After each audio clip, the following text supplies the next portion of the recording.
Good morning, everybody. This is Jennifer Schaus coming to you live from Washington, D.C., and thanks for joining us today in our final webinar Wednesday of 2018. The series will continue in 2019.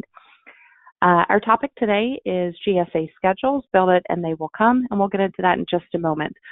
All of our webinars are complimentary and they are recorded. You can find the recordings on our website under the webinar archived section. You can also follow us on YouTube where you'll get the recordings, and slideshare.net, which feeds into our LinkedIn profile, will provide all of the slides. So I think somebody had a question about those. Yes, everything is recorded and complimentary, and you can get those probably by the end of the week. We'll have those posted. This slide here just repeats what I said about the recordings. To let you know, 2019, we start the year off with two classes. One is on the 15th regarding teaming, partnering, and subcontracting. Then we've got a class regarding GSA schedules at the end of the month. All of our events and classes and conferences are on our website under the events section. We do offer advertising in our newsletter, which reaches over 11,000 subscribers, and we are going to include advertising in our Webinar Wednesday series in 2019. You can contact Mallory Flowers for more information and pricing. Quick blurb about us. We provide professional services for both product and service companies that are selling to the federal government. It includes anything from market analysis reports to GSA schedule help and more. Additional information about our services is on the website. Brief background here about myself, and let's dig into today's topic, GSA schedules, build it and they will come. So our agenda today, we're going to go over just some of the GSA schedule basics. Is this marketing tool an asset or a liability? We'll talk about some current issues that are happening at GSA. I'll make some concluding remarks.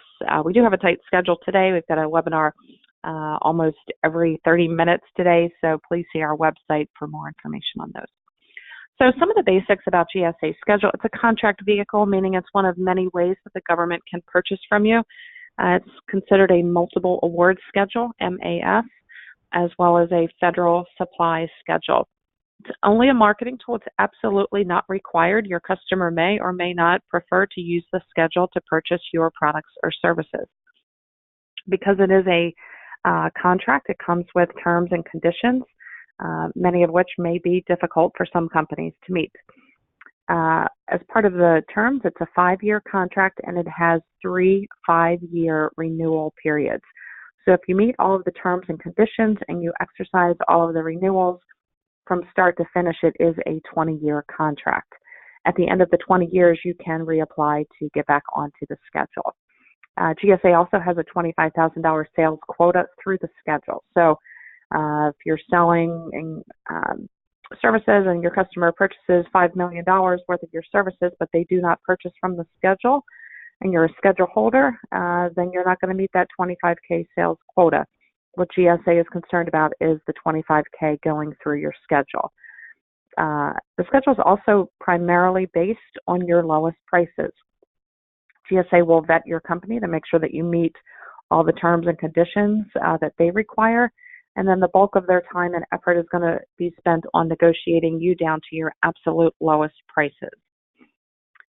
And then some of the positives are that you'll be on this, we'll say, vendor shortlist. It allows the government to go onto websites like gsaadvantage.gov and search for professional engineering services, IT support, as well as products. And then the vendors that are listed on the schedule would show up there with the GSA prices that they have pre-negotiated with GSA. So you will need to have a compliant proposal submitted to GSA. You'll negotiate with GSA kind of back and forth. And what happens on this pricing piece, which is, again, the bulk of the schedule, is that you'll disclose to GSA your internal discounts, your pricing policies, procedures, who you're giving your best prices to. And that's your kind of internal pricing disclosures. The second piece that GSA will do, they will look at all the other companies that are on the GSA schedule who are also selling the same or similar products or services. If everybody else or the average is 10% lower than what you're selling, then they are going to negotiate you down to those rates, because there's no point in having your company listed at a higher rate when they can buy from the majority of the other vendors selling the same exact thing at a lower price. This again would be comparing apples to apples, so same education requirements, same minimum years of experience, and similar job descriptions. You can get that pricing analysis information from a GSA website called calc.gsa.gov, and you can type in various labor categories to get pricing. You probably want to do that before you go deciding to pursue the schedule.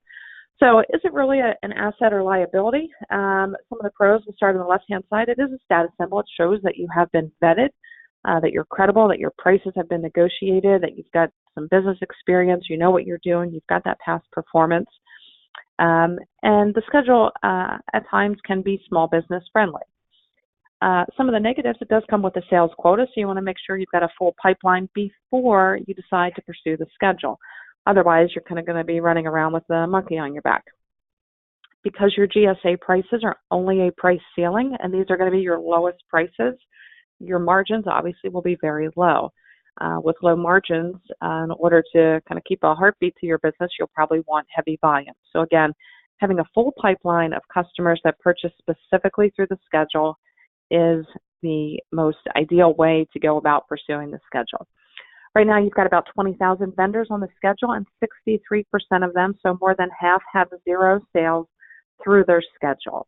What does that mean? GSA is going to cancel their schedule. So they either spent a couple $1,000s with a consulting firm like us, or did it themselves and spent a ton of time and effort, only to then have the schedule revoked because they didn't have a full pipeline. They didn't know who their customers were and the preference of their customers purchasing. It's kind of the 80-20 rule here as well. The top vendors are doing the bulk of the work. A good chunk of them are large businesses, but you still see a couple small businesses in there.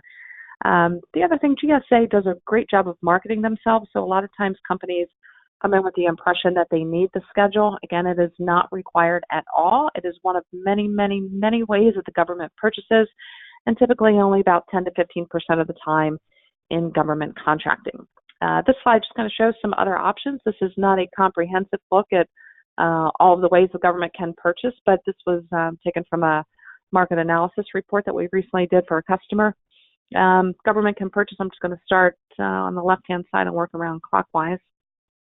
Full and open competition. These are going to be the opportunities that you see on FedBizOps, fbo.gov.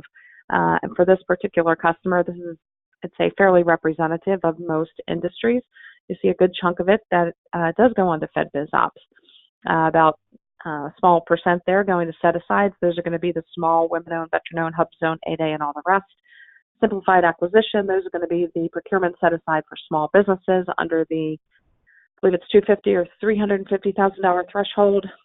Sole source, this is going to be the companies that provide something that is so unique that they're the only source of supply for this product or service.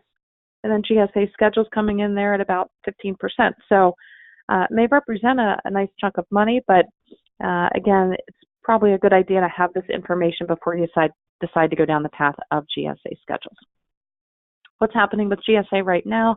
At the end of November, they announced that they are going to consolidate the 24 different schedules into one. That's going to be happening fiscal year 19 into 20.